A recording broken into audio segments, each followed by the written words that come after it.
Gondian culture को आगे लाने के समय हम ये तो सोचते हैं कि राहुल कन्ना के आपको हमेशा इतिहास बताता है, उस इतिहास को समझना भी ज़रूरी है।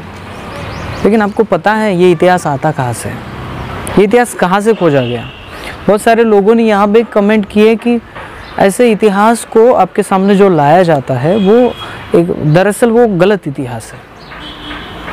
मैं उन भाई साहब को भी अप्रिशिएट करता हूँ कि वो गलत है, लेकिन आया कहाँ से, ये महत्वपूर्ण सवाल है। और जब ये सवाल गिरता है तब हमें ये पता चलता है कि एक सांस्कृतिक समुदाय है जिसे हम प्रधान, पाटाड़ी, पाना कौड़ी आलीर ऐसे अन्य नाम देके पाना पनका, इतिहासकारों के अगर हम किताब छाने तो हर किताब में हमें ये नज़र आता है पाना पनका, उनको अलग अलग नाम दिए गए हैं। लेकिन ये एक समुदाय है जो आज भी यहाँ पे अविरत अपना कार्य कर रहा है। दोस्तों, फिर इन लोगों से जो पाटे, इन लोगों ने हज़ारों सालों से पाटे संजोए रखे हैं। इनके परिवार ने, इनके जो बीत गए इनके पुरखाओं ने इस पाटों को संभाल के रखा और ये पाटे यहाँ तक आए जिससे हम इन पाटों के ज़रिए अपने लोगों को इतिहास बता पाते हैं। लेकिन दोस्तों, असलियत ये नहीं है। असलियत ये है कि गोंडवाना के 51-52 गण बताने जाने वाले जो कोई तुर है, कोया वंशी है, कोई जो कोया पुनिम को जानते हैं, वो समुदाय धीरे धीरे इस धरोहर से अलग होता गया। अलग होने के कारण इन दोनों समुदाय में एक दरार निर्माण हुई और वो दरार ऐसी है दोस्तों कि हमें जब इन दोनों समुदाय की हम बातें सुनते हैं तब ये नज़र आता है कि कहीं ना कहीं विचारों की विषमता हमें नज़र आती है। कोई आदमी कंगाली साहब के विचारों को मानता है तो कोई आदमी नहीं मानता।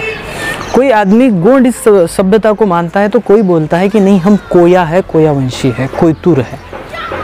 बहुत सारे मतभेद इन लोगों में नज़र आते हैं और यह मतभेद आगे चलकर 2 स्टेजों में, 2 व्यासपीठों में हमें नज़र आती है और फिर इनके व्यासपीठों से एक दूसरे को बोलना शुरू हो जाता है। एक इस समुदाय का व्यक्ति होने के नाते जब मुझे ये नज़र आता है कि चलो गोंड या गोंड समुदाय, बहुत सारे इतिहासकारों ने यह भी कहा है कि गोंड यह जात नहीं है, गोंड यह समुदायवाचक नाम है जो गोंदोला से बना है। गोंदोला यानी एक जगह, एक समाज जब एक जगह आता है उसको कहा जाता है गोंदोला समुदाय, और इससे यह शब्द बना है। गंडजीव, जो 52 गंडजीव की थ्योरी है, जो कोया, कोख, पोखराल, जो आदमी कहता है कि मेरा जन्म किसी भगवान से नहीं हुआ, मैं भी इस नेचर के साथ आया हूँ, माँ की कोख से जन्मा हूँ, पोखराल से जन्मा हूँ, वो कोया है, कोई तुर है। इस थ्योरी में बसने वाले 51-52 गंड जीव है, वो गोंड कहे जाते हैं।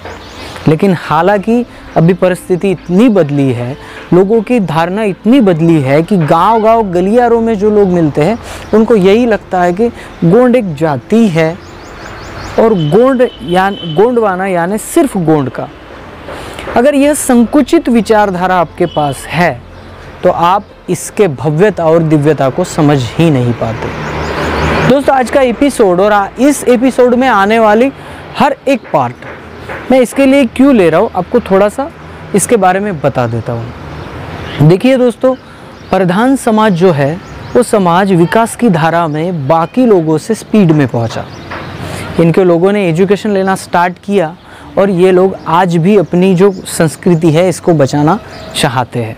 लेकिन बात यह है कि इन दोनों गोंड और प्रधानों की जो व्यासपीठ है, प्लेटफॉर्म है, वो अलग अलग है और इन अलग विचारधाराओं की चलते ये दोनों समुदाय एक जगह नहीं आ पा रहे। हालांकि बहुत सारे इतिहासकारों ने, साहित्यकारों ने यहाँ पे कह दिया है कि गोंड समुदाय बाकी सभी समुदाय को लेकर बनता है। और आपको बता दूँ, गोंडियन कल्चर हम देखें, कोया पुनिम को अगर हम देखें, इसके पहले भी हम चले जाएं तो गोंड लोगों की पूजा पाटाड़ी लोग करते थे। जैसे कि आपको हिंदू धर्म में ब्राह्मण मिलते हैं, बाकी धर्मों में एक नियोजित लोग हैं, वैसे ही गोंडियनों में ये जो देव पूजा करने वाले, उनके विवाह संबंधी, विवाह प्रस्थापित करने वाले, उनके पेन कड़ाव पे पूजा करने वाले पुरोहितों का जो काम है वो यहाँ पे प्रधान लोग करते थे। और वही लोग इतिहास अपने गीतों के माध्यम से गाते थे, इसलिए मैंने एक वीडियो में उनको सांस्कृतिक धरोहर जिनके पास है वो कोया कोयतुर लोगों में प्रधान लोग हैं। दोस्तों, विचारधारा को जहर में बदलने के लिए ज़्यादा वक्त नहीं लगता। दो आदमी अगर तिरस्कार पैदा करने वाले हो तो वो एक दूसरे के समुदाय पर कुछ भी थोप देते हैं और लोग भी वही सुनते हैं जो वो बताते हैं। लेकिन अगर रेफरेंस की देखिए तो गोंडवाना, हिरासुका लिंगो, उनके सांस्कृतिक संप्रदाय, पाना कावड़ी आलिर, इसके बिना अधूरा है। कोया पुनेम का सार भी इसके बिना अधूरा है।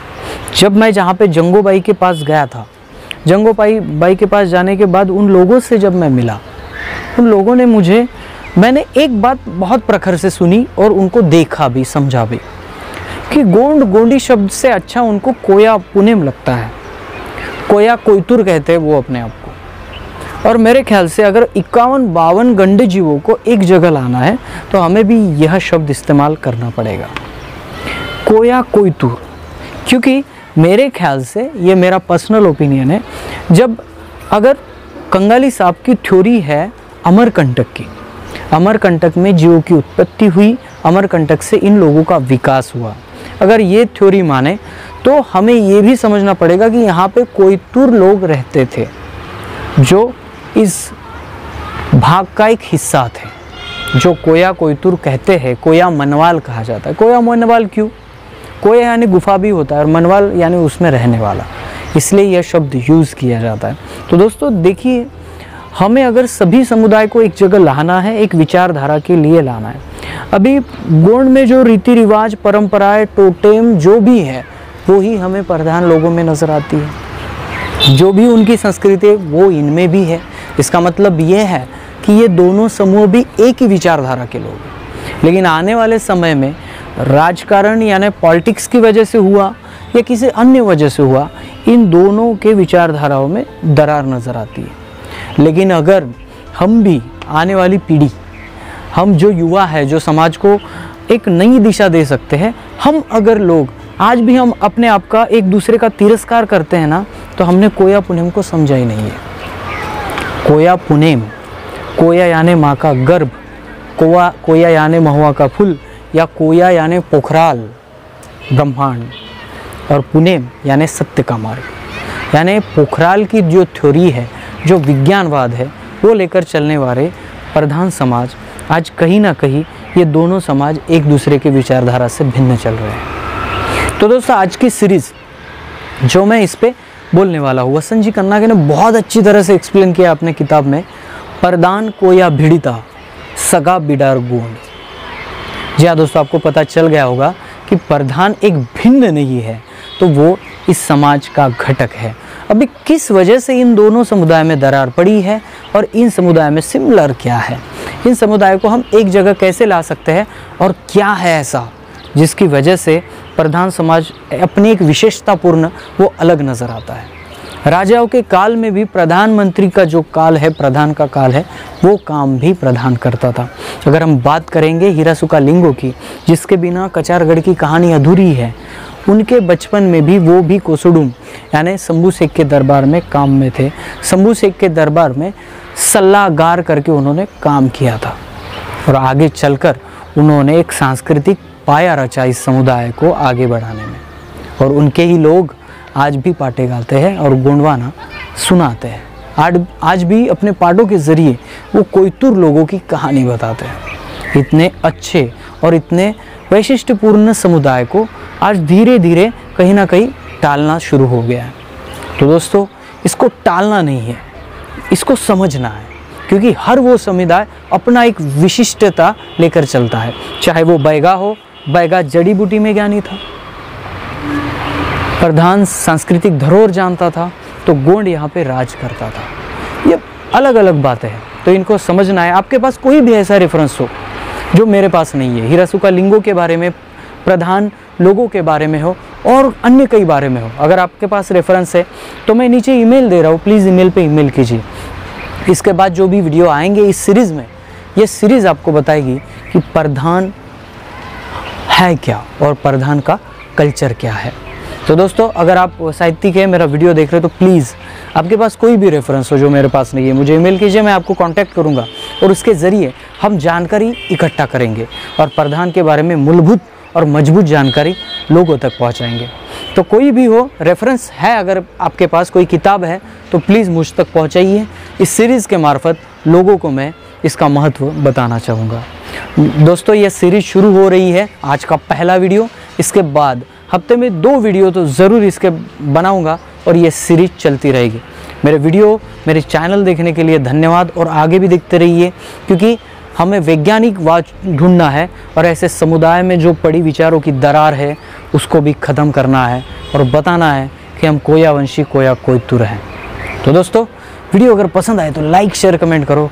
मिलते हैं अगले वीडियो अगले टॉपिक के साथ। तब तक के लिए जय सेवा, जय जोहार, जय आदिवासी, जय गोंडवाना, जय भीम।